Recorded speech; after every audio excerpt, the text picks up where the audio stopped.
Bismillahirrahmanirrahim. Alhamdulillahilladzi hadana li hadza wa ma kunna linahtadiya laula an hadana Allah. Wa asyhadu an la ilaha illallah wahdahu la syarika lah iqraran bihi wa tauhidan. Wa asyhadu anna Muhammadan 'abduhu wa rasuluh. Sallallahu alaihi wa ala alihi wa ashabihi وسلم تسليما مزيدا أما بعد فإن أصدق الحديث كتاب الله وخير الهدي هدي محمد صلى الله عليه وسلم وشر الأمور محدثاتها وكل محدثة بدعة وكل بدعة ضلالة وكل ضلالة في النار.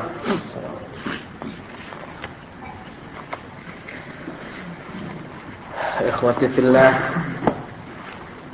kita akan melanjutkan pembahasan fiqih dari kitab Bulughul Maram dengan syarah Tawdihul Ahkam, yang pada hari Jumat yang lalu kita sedang membahas hadis ke-123.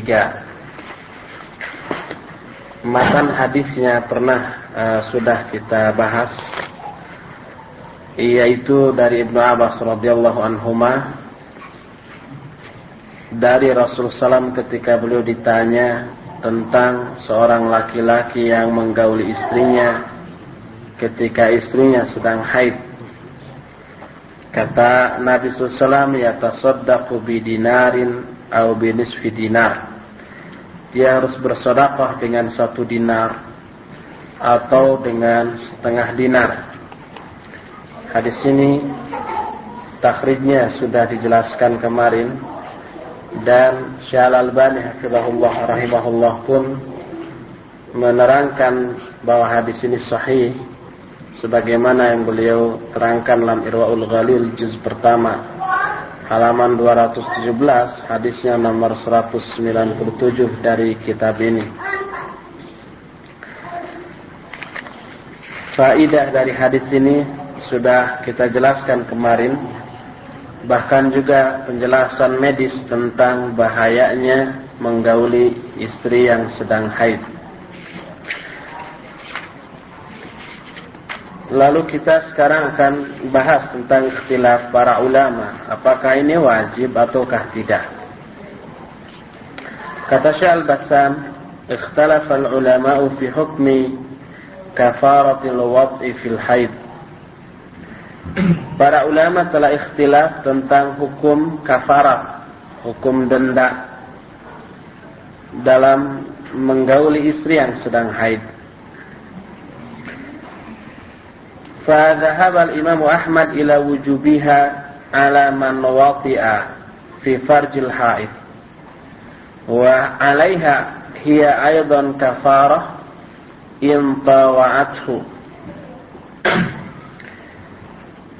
Imam Ahmad telah berpendapat bahwa hal itu wajib, kafarat itu wajib bagi laki-laki yang menggauli istrinya pada waktu haid.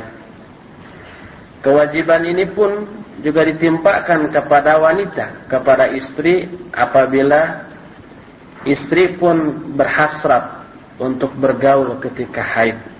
Itu kata Imam Ahmad.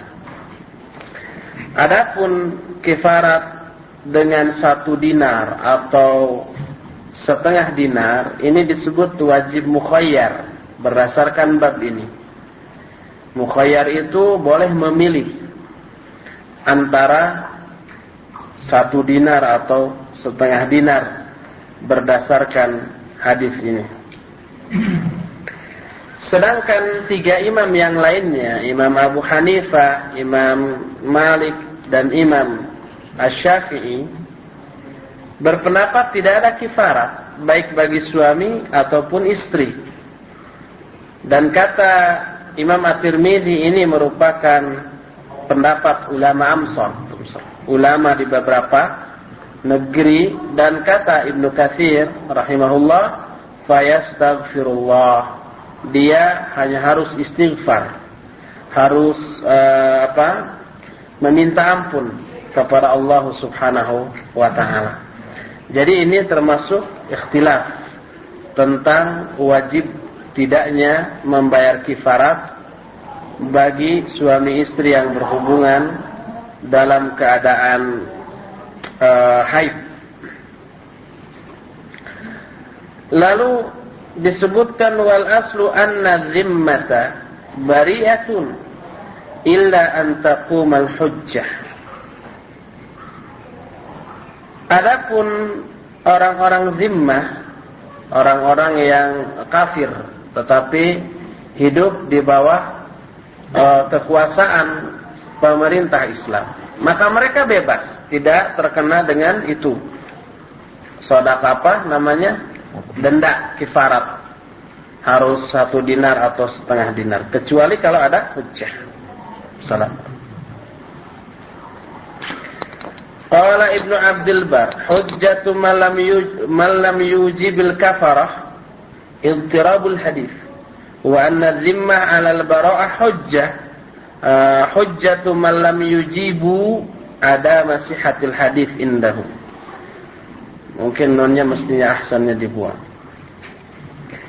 Kata Ibnu Abdul Bar, hujjah bagi orang-orang yang tidak mewajibkan kifarat adalah karena hadis ini mudharib. Mudharib itu artinya goncang. Adapun bahwa zimmah itu terbebas dari denda tadi, ini merupakan hujjah bagi orang-orang yang tidak mewajibkan karena tidak sahnya hadis ini menurut mereka, tidak sahihnya. Ammal mujibun fayarawna sihhatal hadis wa annahu salihun li ijabi hukmin syar'i. Adapun ulama-ulama yang mewajibkan, mereka berpendapat sahihnya hadis ini, dan hadis ini merupakan hadis yang sahih atau boleh atau layak untuk ditetapkan sebagai hukum syar'i.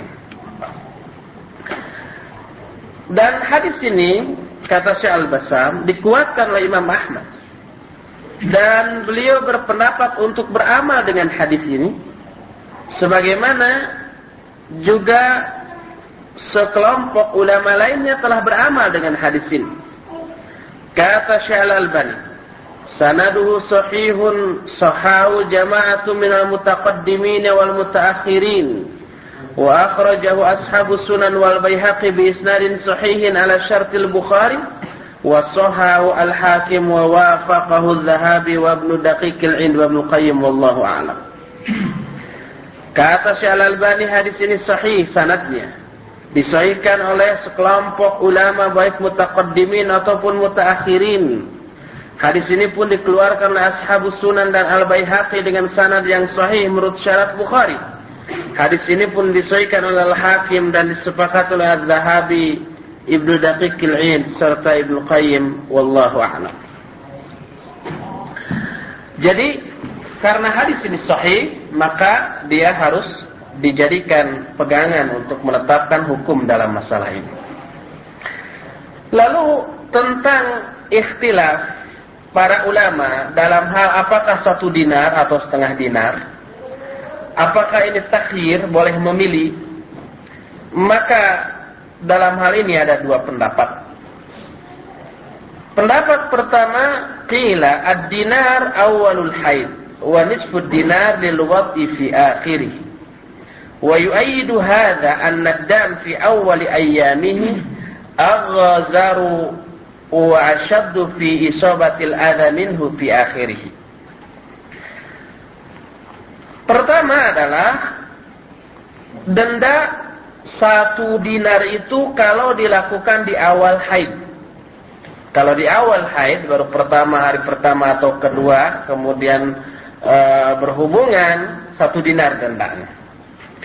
Adapun setengah dinar itu kalau dilakukan di akhir, sudah hari ke-5, ke-6, hampir selesai tapi nggak sabar, kemudian melakukan, maka setengah dinar. Ini dikuatkan bahwa darah pada awal-awal hari-hari haid itu lebih melimpah, dan lebih dahsyat di dalam, lebih keras di dalam menimbulkan penyakit dibanding pada akhir masa-masa haid. Ini pendapat yang pertama tentang takhir tadi. Jadi kalau 1 dinar itu pada awal-awal haid, kalau setengah dinar pada akhir-akhir haid.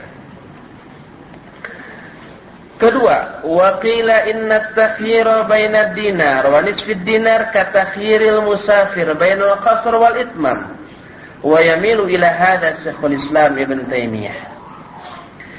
Bahwa takhyir atau boleh memilih antara 1 dinar atau setengah dinar, ini tak ubahnya seperti seorang musafir. Orang yang bepergian boleh memilih antara qasar dengan tam. Tam itu tidak qasar, 4 rakaat. Dan yang cenderung kepada pendapat ini diantara adalah Syekhul Islam Ibn Taimiyah. Jadi ini termasuk wajib mukhayyar. Wajib mukhayyar itu boleh memilih manapun di antara 2 pilihan itu tanpa harus memilih salah satu. Boleh salah satu di antaranya, tidak harus ini gitu. Yang lain tidak boleh, tidak begitu. Adapun kadar 1 dinar, kalau ditimbang kira-kira 4/4 gram. 4/4 gram. 4 gram seperempat. 4 gram seperempat atau 4,25 gram. Dan Asy-Syaikh memilih pendapat ini dan disebut la yujzi'u illal madrub. Tidaklah mencukupi kecuali dibayarkan madrubnya, harganya. Madrub itu apa? Kalau dinar kan uang emas. Kalau sekarang di Arab Saudi sini bukan dinar tetapi real. Yang dinar itu di Kuwait. Tapi beda kadarnya atau kursnya dengan yang ditetapkan di sini. Jadi madrub itu artinya harganya. Anggap saja kalau emas sekarang 60.000 kali 4,25 gram, kira-kira 300 ribuan. Karena di sini li'anna dinar ismun lil madrub wastabharahu fil furu'. Jadi dinar ini merupakan nama mata uang. Bukan mata uang, bukan apa namanya? Bukan uang, tapi nama dari mata uang.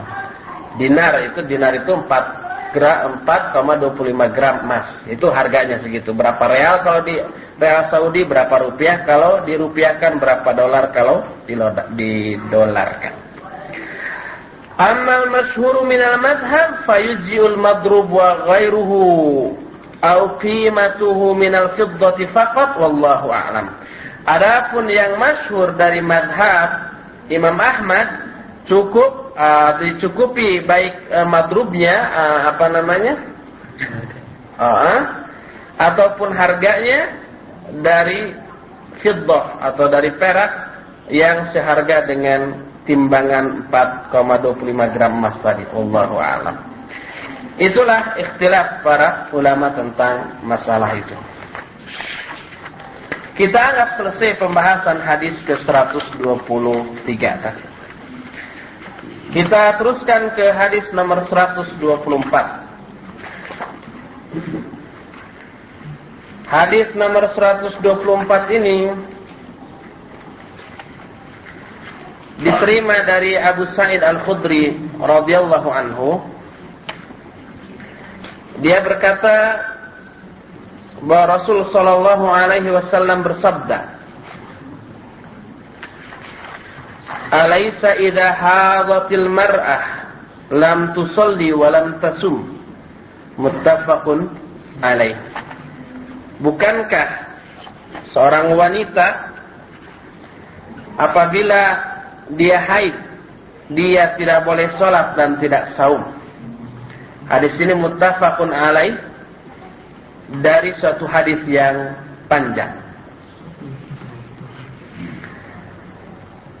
Lengkapnya hadis ini dari Abu Sa'id Al-Khudri.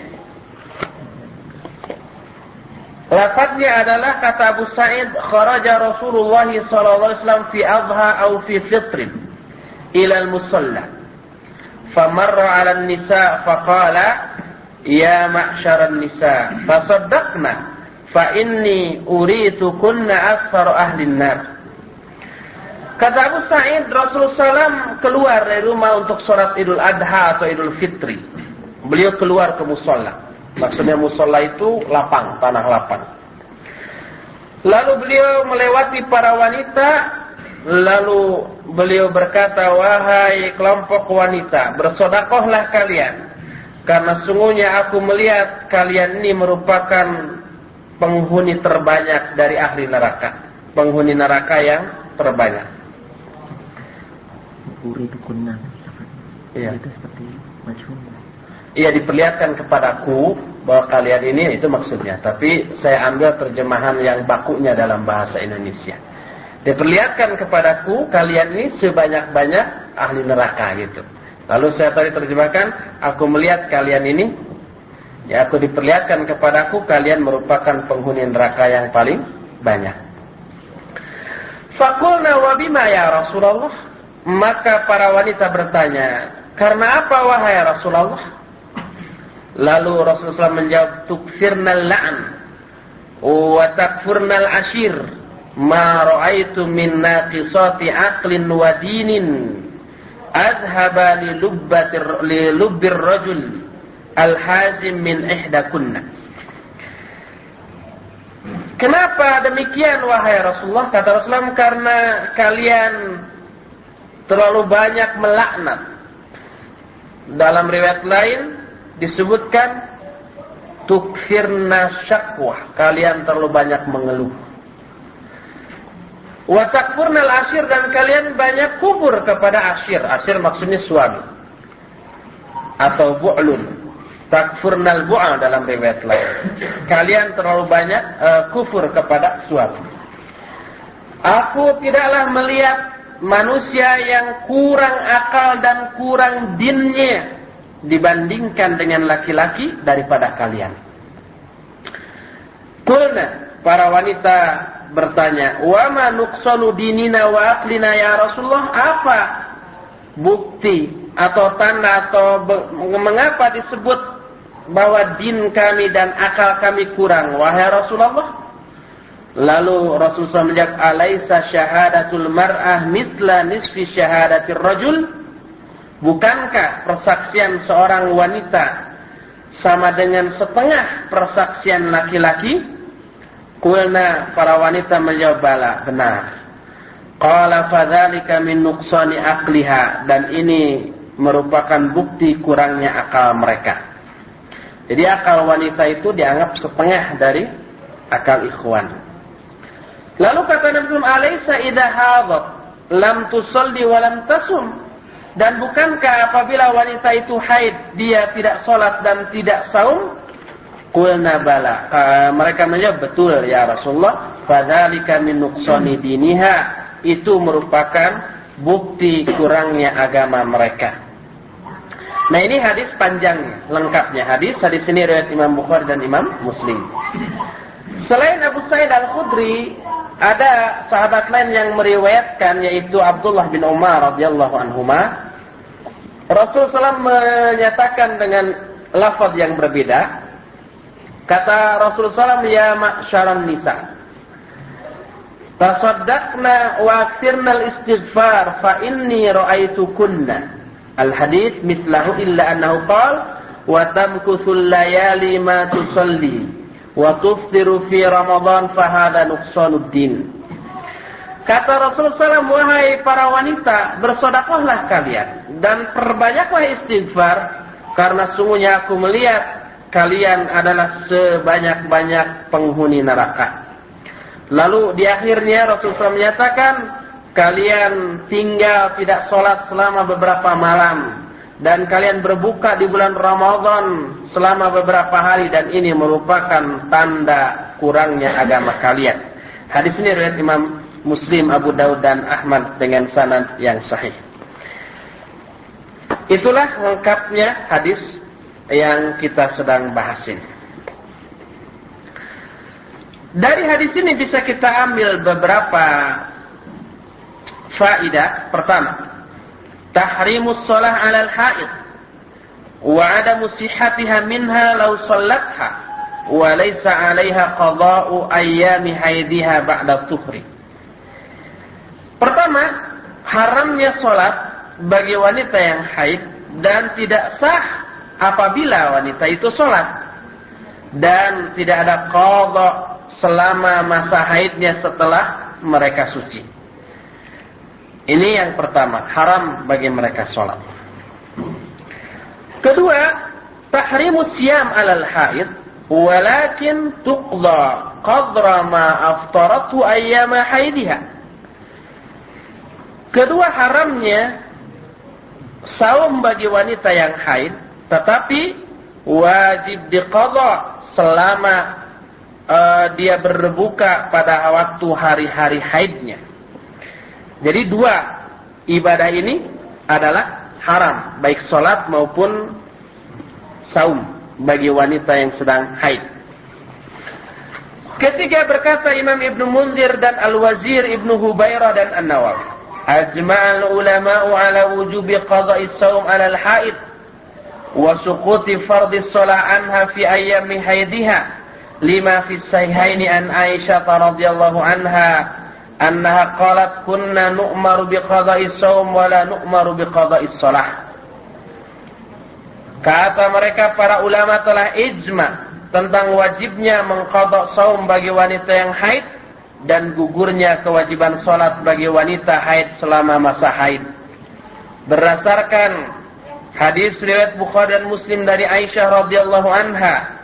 Kata Aisyah, dulu kami diperintah untuk mengqadha saum dan tidak diperintah untuk mengqadha salat. Kata para ulama, al-farqu bainahuma anna as-salata tataqarrar wa lam yujab qada'uha lil haraj bi khilafi saum wallahu a'lam.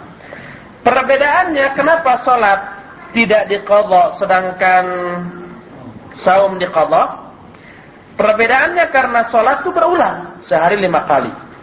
Kalau 7 hari berarti 35 kali.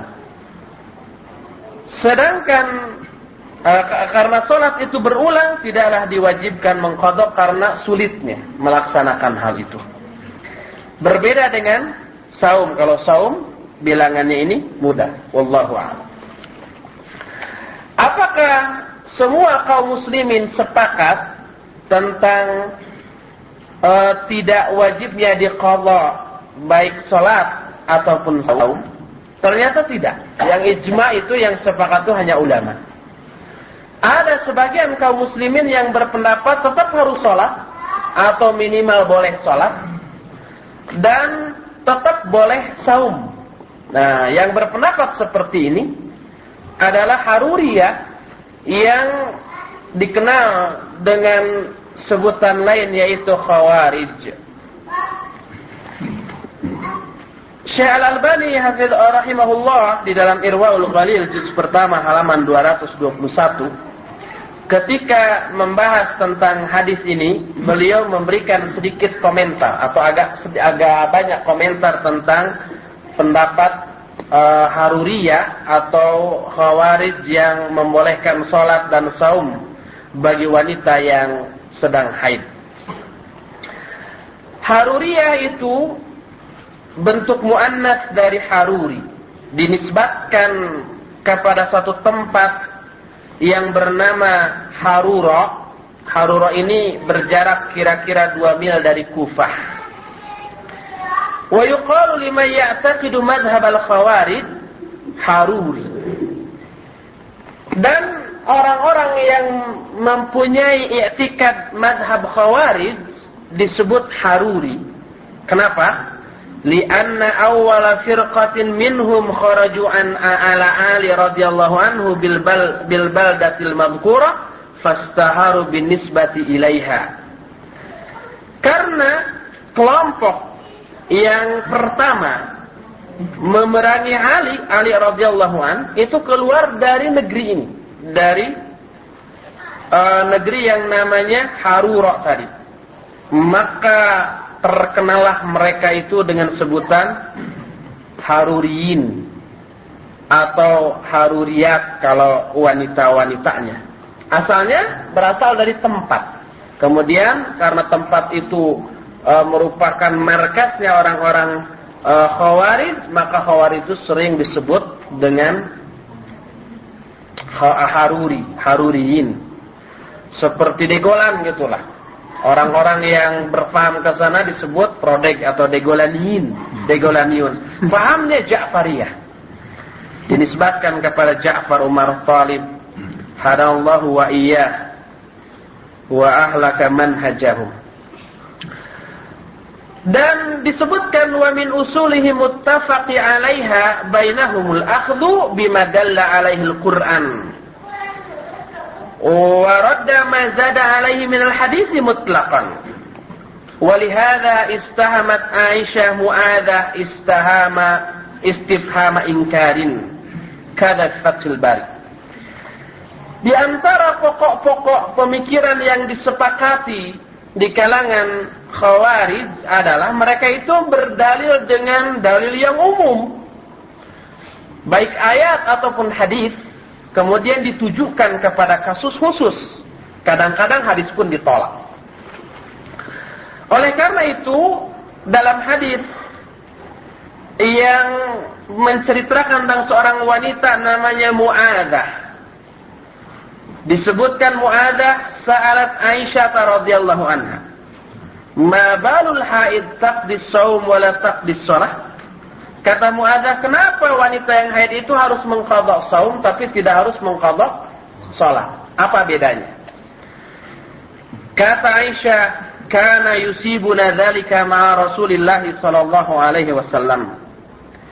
Fa nu'mar bi qadha'is shaum wa la nu'mar bi qadha'is shalah.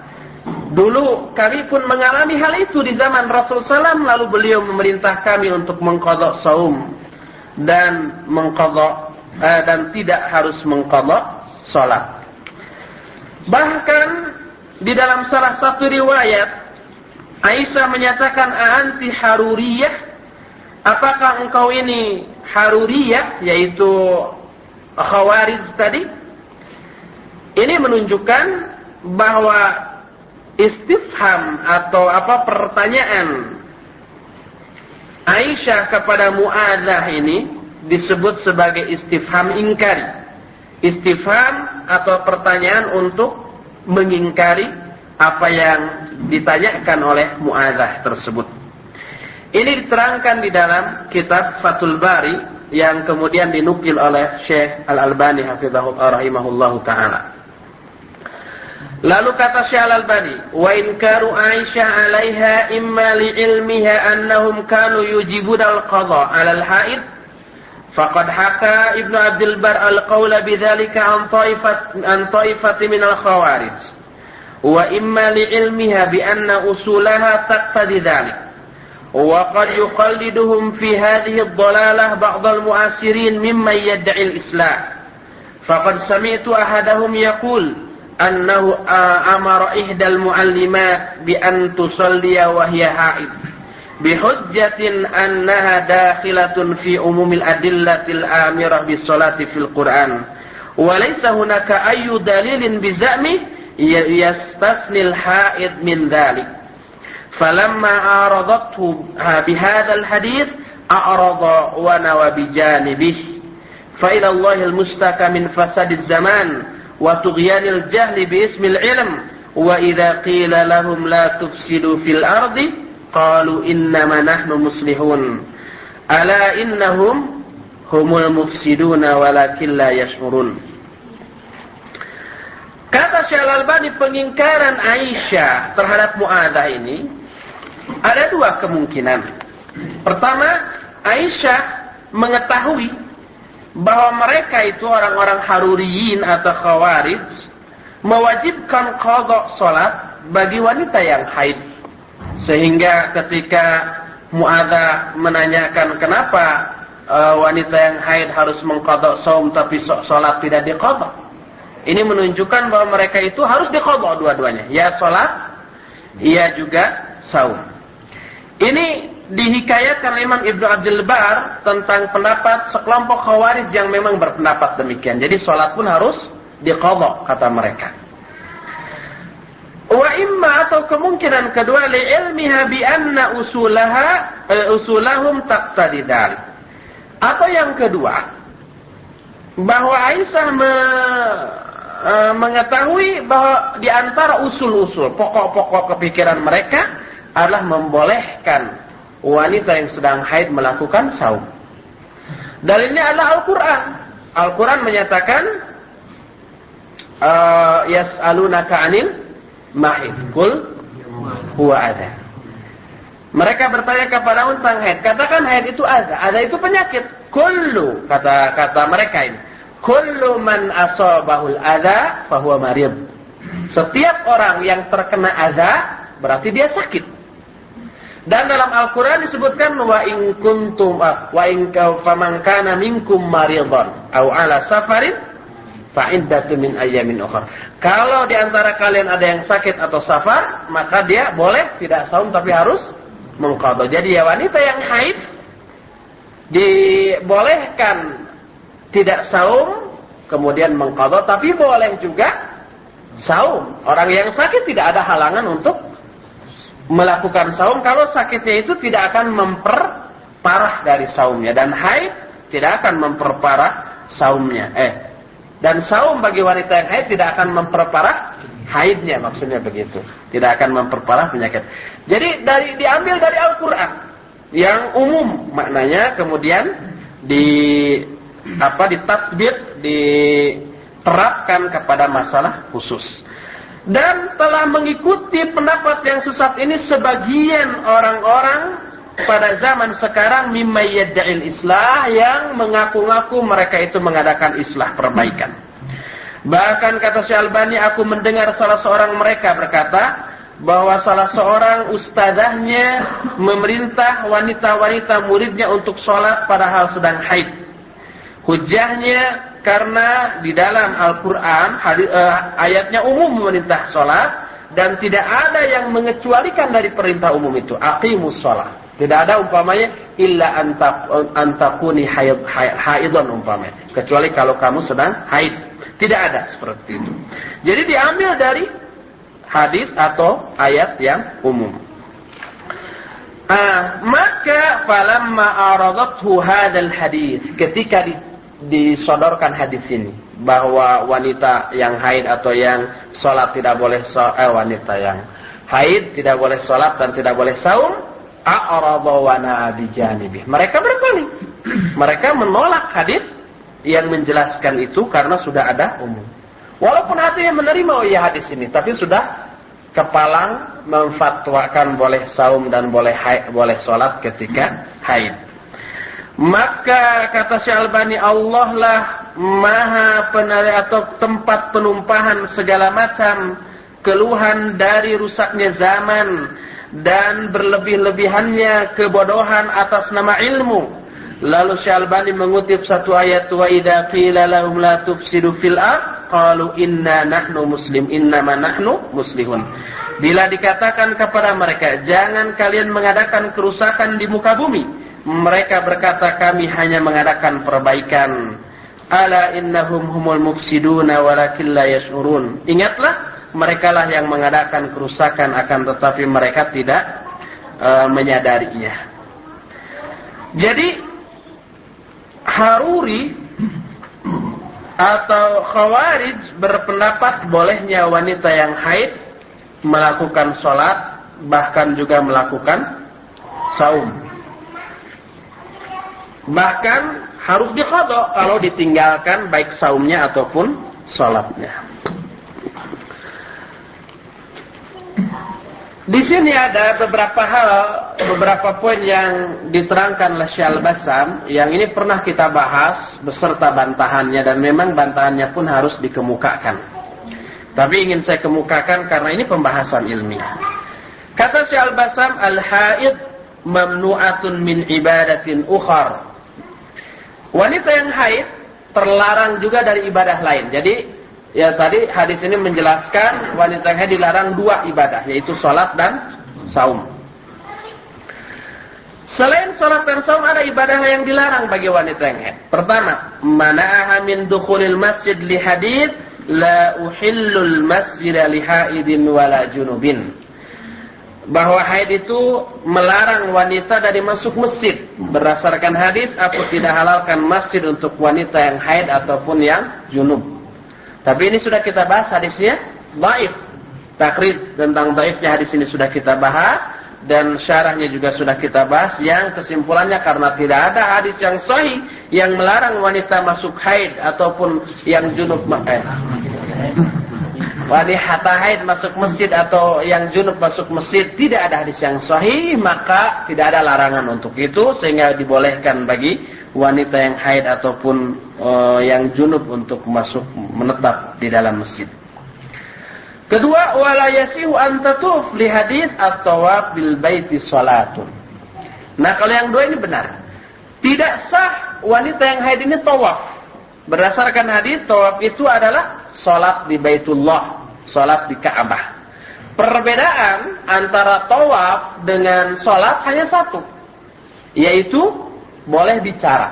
Kalau tawaf boleh bicara, kalau salat tidak boleh bicara. Kalau bicara batal kalau salat. Tapi kalau tawaf boleh bicara, ngobrol begitu.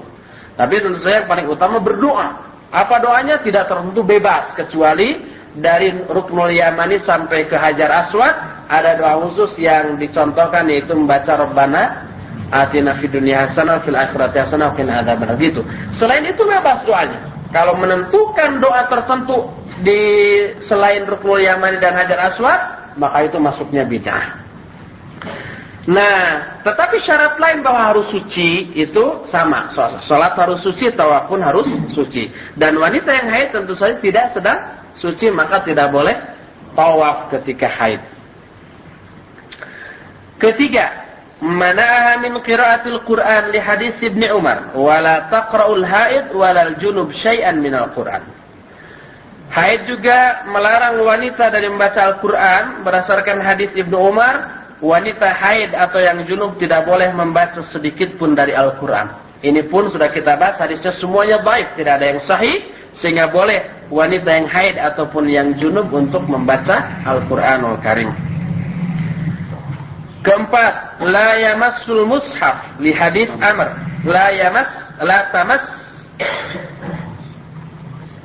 la tamassul mushafa li hadis Amr bin Hazm, wala tamassul mushaf illa tahir. Wala yamassul mushaf illa tahir.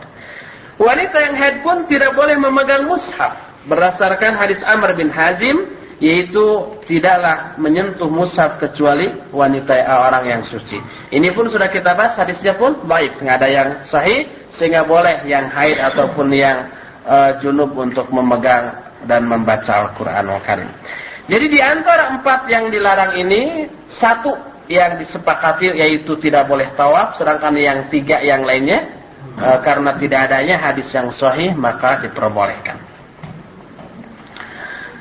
Di sini ada faedah lain tentang bolehnya wanita yang haid membaca Al-Quran dan menyentuh mushaf dalam rangka mengajar atau belajar, bagi orang-orang yang mengharamkan menyentuh dan membaca Al-Quran ketika haid.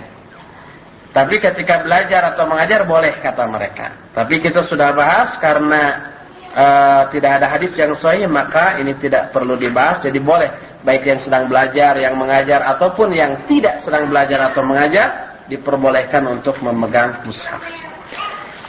Selesai sudah pembahasan hadis ke-124. Kita teruskan ke hadis 125. Wa an Aisyah radhiyallahu anha qalat lamma ji'na sarif hidd faqala an-nabiy sallallahu alaihi wasallam if'ali ma yaf'alul hajj ghaira alla tatufi bil bait hatta tathuri. Kata Aisyah radhiyallahu anha, ketika kami tiba di satu tempat yang namanya Sarif. Sarif ini satu lembah yang cukup jauh dari batasan ihram, miqat, dari arah Tan'im kira-kira 10 kilometer dari sana, dari Masjidil Haram ke arah Tan'im, atau dari Tan'im itu 10 km, atau dari Masjidil Haram ini kira-kira 18 km.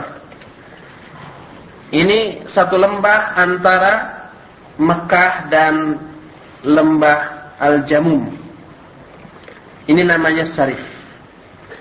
Kata Aisyah, ketika kami tiba di Sarif, aku haid, mau haji nih. Sebelum tiba di miqat, aku sudah haid. Kata Nabi SAW, lakukan olehmu semua yang dilakukan oleh orang yang sedang haji, kecuali kamu tidak tawaf di Baitullah sampai kamu suci. Hadis ini muttafaqun alaih, Bukhari dan Muslim, dari hadis yang panjang. Dari hadis ini kita ambil beberapa faidah. Pertama, kanat Aisyatu muhrimatan bil umrah mutamatti'ah biha ilal hajj, wa dhalika fi hajjatil wada, fa asabaha al haid bisarif wadun yab'unu anil masjidil haram bi 18 kilometer tariqul Madinah Makkah.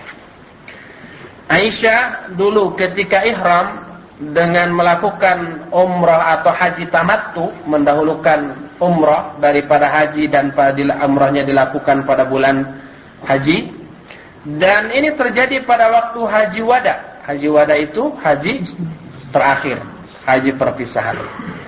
Maka ketika itu dia mengalami haid di Sarif, sebuah lembah yang jauh dari Masjidil Haram, kira-kira 18 km dari Madinah ke Mekah.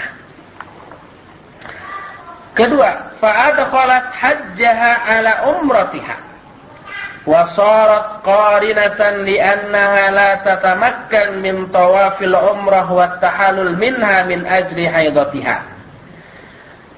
Lalu karena kasus itu Aisyah memasukkan haji ke umrahnya, maka jadilah haji yang dilakukannya haji qiran.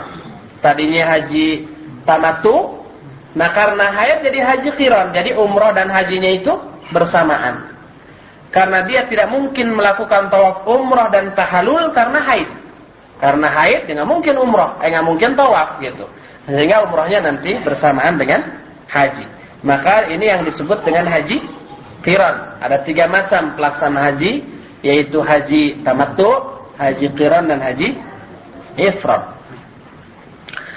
3. Jawazu ityanil haid bi jami'i syairil hajj minal wuquf bi Arafah wal mabit bi Muzdalifah wa ramil jumar wal mabit bi Minna was-sa'i baina Safa wal Marwa law sabaqa an tafat qabla al-haid wa sihhatu dzalika minha hadits haitsu la yustaratu laha taharah wa huwa ijma'. Orang yang haid, wanita yang haid boleh melakukan semua pekerjaan-pekerjaan haji berupa wukuf di Arafah. Itu tidak disyaratkan harus suci, boleh yang haid pun ikut wukuf di Arafah. Kemudian mabit di Muzdalifah, wukuf di Arafah pada tanggal 9-nya, dari zuhur sampai maghrib. Kemudian mabit di Muzdalifah pada malam 9 tanggal 10, mabit.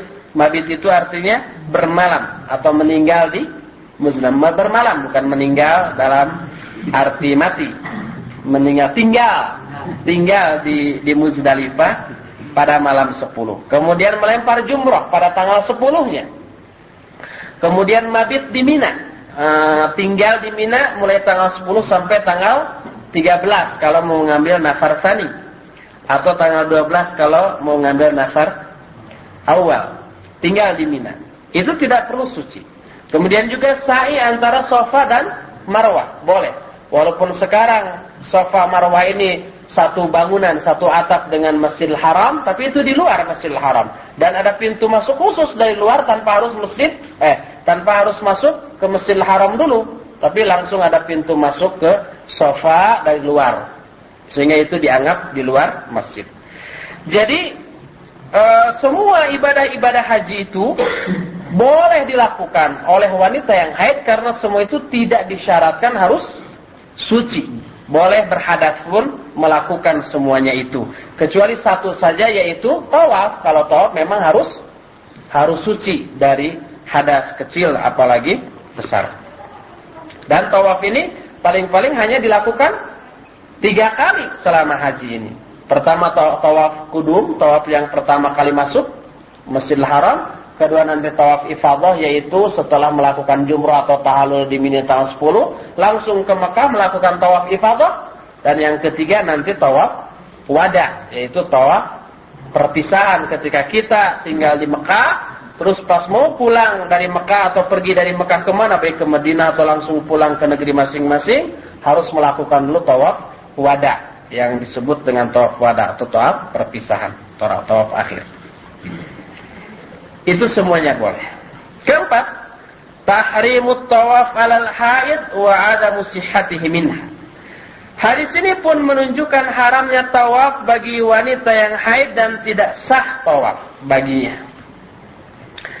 Kelima, ihtiramul bait wa ta'zimuhu wa alla ya'tiyahul muslimu illa ala ahsani hayatin wa atammi taharatin. Ya bani Adam, khudhu zinatakum inda kulli masjidin. Kelima, hadis ini pun memberi faidah tentang terhormatnya dan agungnya Baitullah atau Ka'bah ini, sehingga tidaklah seorang muslim mendatangi Ka'bah ini kecuali dalam bentuk sebaik-baiknya dan dalam kesucian yang sesempurna-sempurnanya. Dalam surah Al-A'raf disebutkan, "Hei Bani Adam, ambil perhiasan-perhiasan kamu setiap kali kamu masuk masjid." Lalu kata Syekh Al-Bassam, "Wa kanatil Arab hatta fi jahiliyatiha tu'azzimuhu wa la tatufu bihi fi thiyabiha allati asatillaha fiha. Wa innama yasta'iruna thiyaba Quraisyin yatufuna biha." Mereka kalau datang ke Ka'bah dari tempat jauh, mau tawaf, lalu sudah dipakai maksiat, mereka pinjam ke orang-orang Quraisy di sana, lalu tawaf dengan pakaian pinjaman itu. Kalau nggak ada, mereka lebih baik telanjang sambil tawaf. Jadi mereka melakukan tawaf sambil telanjang itu karena terlalu mensucikan, mengabsuci Ka'bah, sehingga baju yang pernah dipakai maksiat tidak boleh dipakai tawaf, lebih baik telanjang, katanya begitu. Inilah penjelasan hadis ke-125, dan masih ada 2 hadis lagi yang berkaitan dengan masalah haid dan sekaligus nifas, yang penjelasannya sangat panjang, tidak mungkin kita selesaikan dalam waktu semenit yang tersisa. Insyaallah 2 hadis terakhir ini kita akan selesaikan hari Jumat yang akan datang biidznillah. Sekarang kita buka atau manfaatkan forum waktu yang tersisa ini untuk tanya jawab.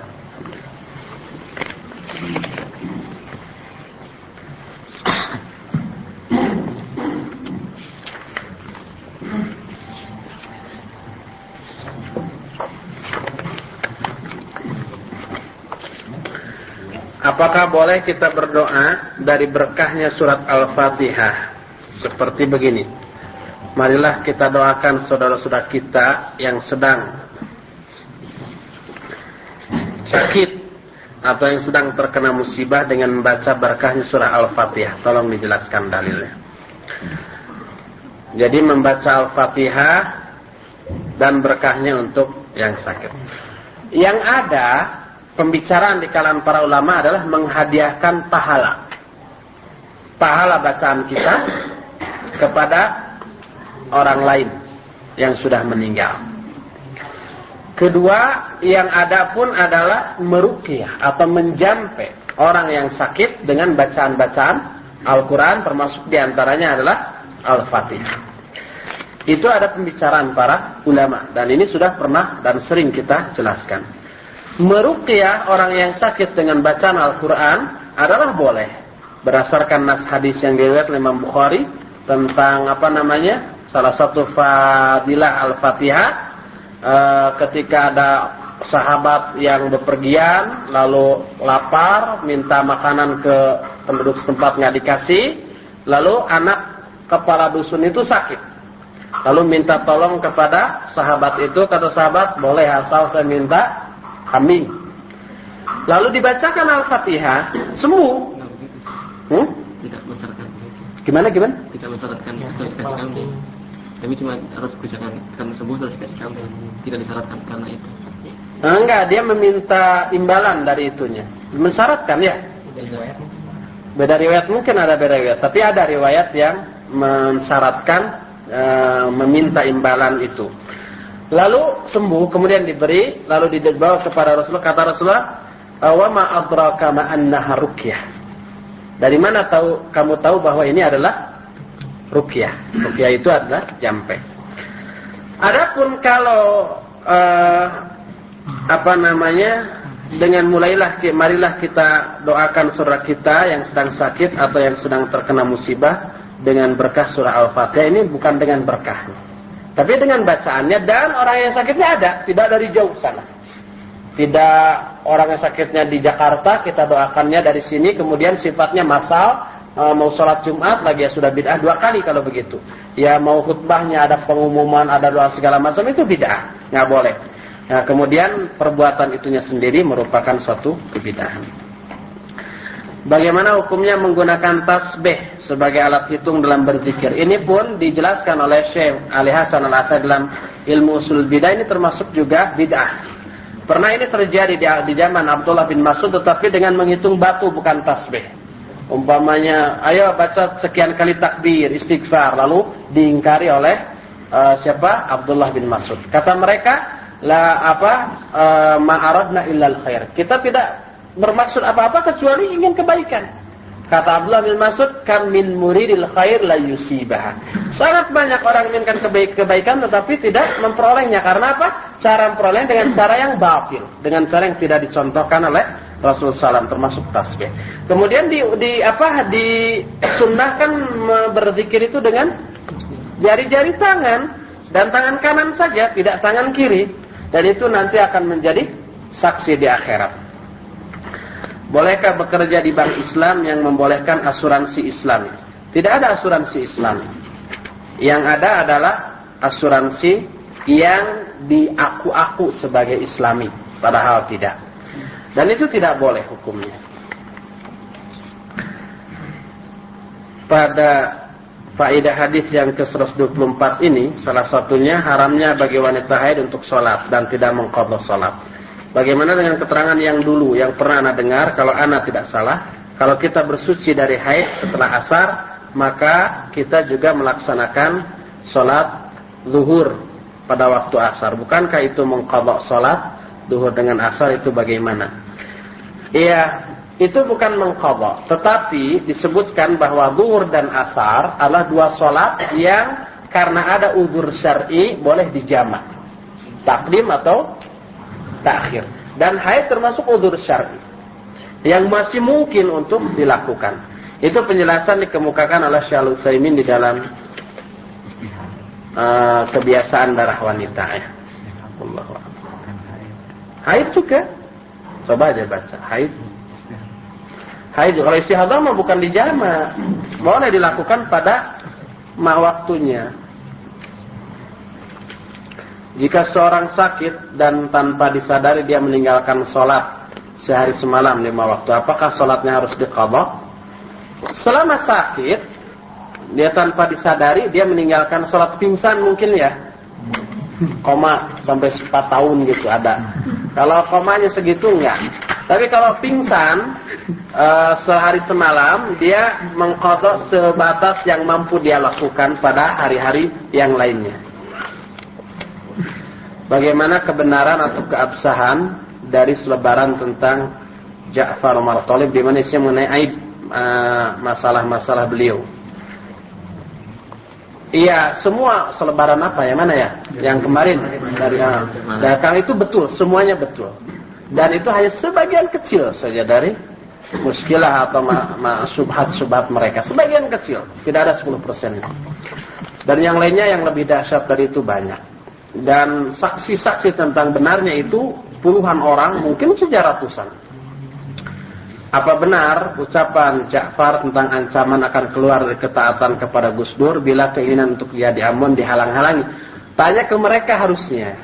Mereka ini nampaknya sudah menghalalkan darah yang lainnya. Di Cirebon ada seorang ustaz yang menentang bukan menentang, mempertanyakan pengambilan sumbangan dari mobil-mobil, dan diserang mau dibunuh. Sampai tapi alhamdulillah tidak terbunuh. Kemudian 3 kali sehari itu, kemudian setelah itu datang Ja'farnya yang disebut sebagai panglima tertinggi Laskar Jihad Ahlus Sunnah wal Jamaah. Lalu akhirnya damai.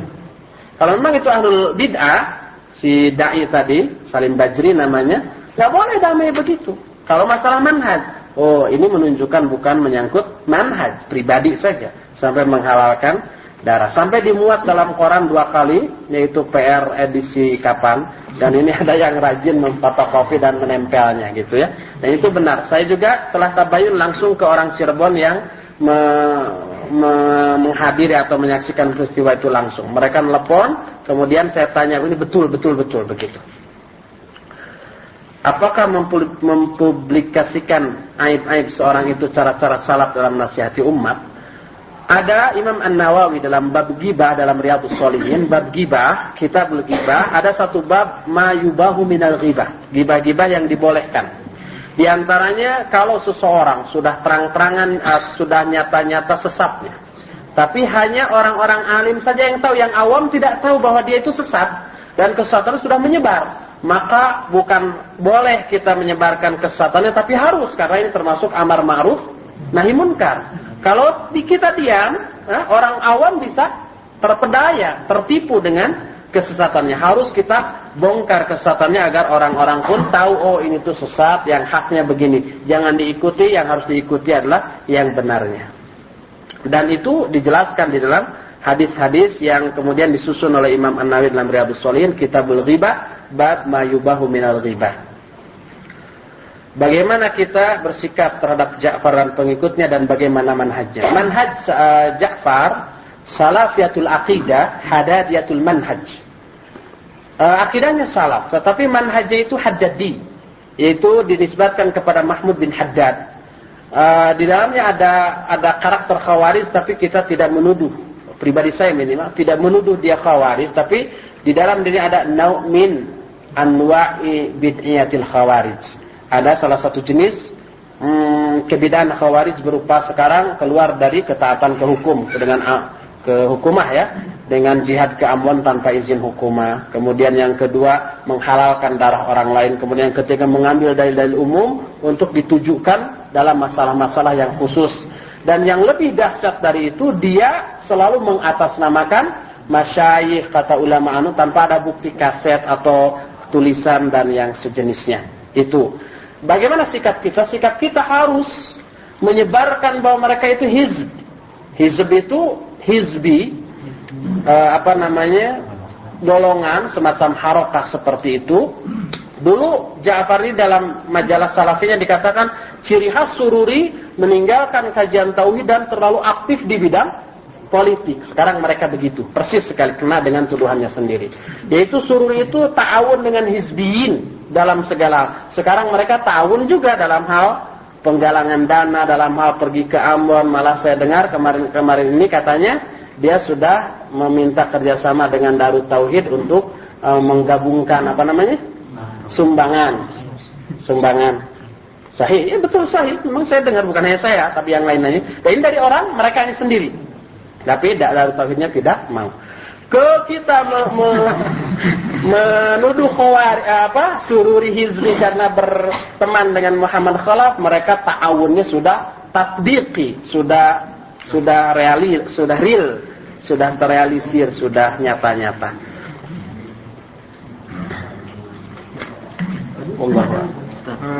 Manhajnya bukan manhaj salaf, tidak salaf. Dari mana ukuran budaya akidah salaf? Sedangkan kita lihat dia sendiri sudah jauh dari apa yang dilakukan salaf. Kita dari segi akidah tidak melihat penyimpangan yang mereka lakukan di bidang akidah. Akidahnya dalam masalah tauhid rububiyah, uluhiyah, asma wa sifat benar. Tapi manhaj dakwahnya ini yang menyimpang. Manhaj dakwahnya. Manhajnya haddadi tadi, yang mutasyaddid di dalam hal-hal seperti itu. Ada juga sifat-sifat khawarijnya, tetapi dengan seperti ini tidak berarti mereka otomatis khawarij, ya, tidak. Gimana? Ada yang menyimpang akhirnya gimana? Dari segi rubiyah tadi itu dengan adanya politik segala macam, adanya siaga itu, apakah itu sudah Enggak, tidak berkaitan dengan masalah tauhid itu. Dengan berpolitik tidak berkaitan dengan masalah tauhid. Hanya berkaitan dengan masalah manhaj. Apa tadi? Akidah yang menyimpang dari segi apa? Nah, yang mana? Boleh. Jika dia mengomentari tentang kesesatan Imam Hanafi, dia mengatakan bahwasanya di antara kesesatan Hanafi adalah dia terpengaruh oleh Murji'ah, yaitu tidak mengkafirkan seseorang kecuali setelah juhud dalam hal syar'i. Padahal ketika Syai'an ditanya begitu di kitab Kajian Syarh Sunnah, bahwa ini adalah akidah Sunnah, bahwa seseorang tidak bisa dikafirkan kecuali setelah juhud. Gitu. Ada juga katanya, wallahu a'lam. Ada juga penyimpangan di bidang akidahnya. Bas intinya hizbi aja, mereka hizbi. Jadi tahdzir Ja'far kepada duat salafiyin adalah tahdzir seorang hizbi terhadap duat salafiyin. Gitu. Wallahu a'lam. Tadi juga faedah tadi ya, hadis nomor 124. Kita tadi mengatakan bahwasanya hadis tentang tidak boleh menyentuh mushaf atau dhaif semuanya. Tapi di halaman ini hadis 171 diterangkan bahwasanya hadis tentang itu sahih, ada lebar pembahasannya. Gimana itu? Yang kedua, Syekh. Ya, pertama hadis tentang menyentuh Al-Quran itu semuanya dhaif. Tapi di Bulughul Maram ini hadis nomor 71 disebut hadis ini sahih dengan panjang lebar penjelasannya.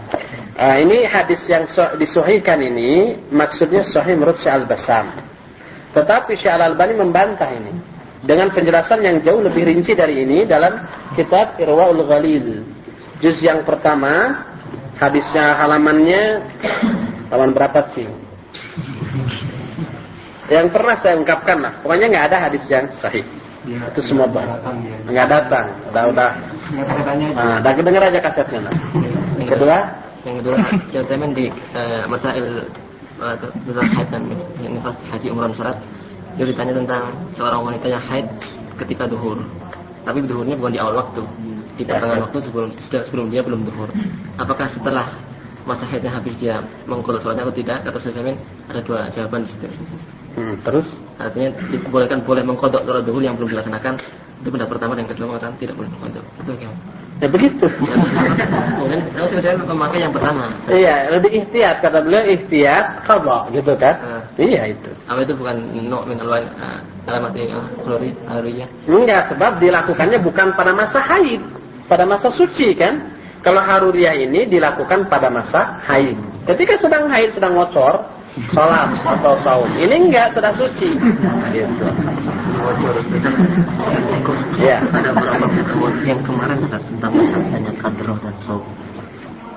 Itu tentang soft itu kan ya, kalau yang kadroh itu kan darah yang darah yang keluar setelah masa haid itu kan. Iya. Kan itu apakah perlakuannya tidak istihadah, artinya mandi kan itu kan zuhur dan asar sekali, maghrib dan isya sekali, dan sebelum subuh sekali. Apakah begitu perlakuan? Enggak, bukan istihadah. Sufrah itu warna merah ke putih-putihan gitu ya, ke kuning-kuningan seperti kuning emas. Itu tidak dianggap istihadah, tidak sama sekali. Karena apa? Karena bukan darah. Makanya dikatakan kami nukunan la na'uddu as-sufra wal qudrah syai'an ba'da tuhri. Tidak dianggap apa-apa sama sekali. Tidak dianggap istihadah, tidak dianggap haid. Yang jelas suci harus sholat saja. Gitu. Baik, sudah sampai sini saja dulu. Insyaallah besok kita akan membahas kitab Fathul Majid seperti biasa, dan ahadnya juga Riyadhus Shalihin.